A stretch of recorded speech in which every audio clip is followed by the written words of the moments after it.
مسلم league نون کی chief organiser Maryam Nawaz نے اگلے انتخابات کو مہنگائی سے نجات کی جنگ قرار دے دیا۔ امید ظاہر کی کہ وعدوں کی تکمیل کے لیے عوام ووٹ صرف نواز شریف کو دیں گے۔ لیگی قائد نواز شریف کل مانسہرہ میں جلسے سے خطاب کریں گے۔ نون لیگ میں ٹکٹ نہ ملنے پر ناراضگیاں بھی زور پکڑ گئیں۔ پارٹی ڈسپلن کی خلاف ورزی پر سردار مہتاب عباسی کی رکنیت منسوخ کر دی گئی۔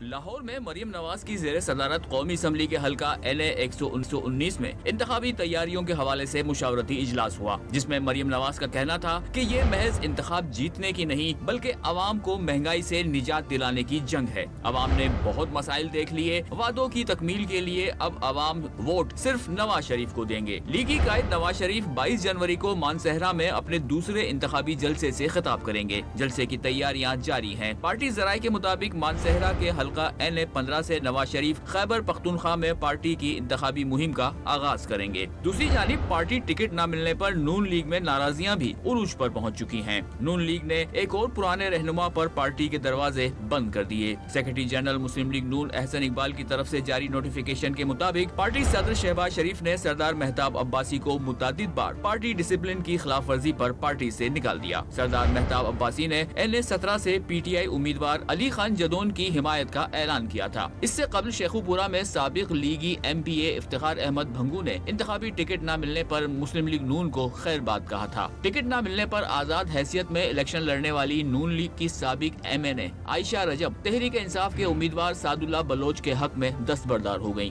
ڈیرہ غازی خان میں نون لیگ کے سینیٹر حافظ عبد الکریم نے بیٹے کو NA 185 کا ٹکٹ نہ ملنے پر صوبہ اسمبلی کا ٹکٹ واپس کرنے کے ساتھ آزاد پینل کے امیدوار کی حمایت کر دی۔ ناراض لیگی رہنما دانیال عزیز بھی پارٹی ٹکٹ نہ ملنے پر آزاد حیثیت میں الیکشن لڑنے کا اعلان کر چکے ہیں۔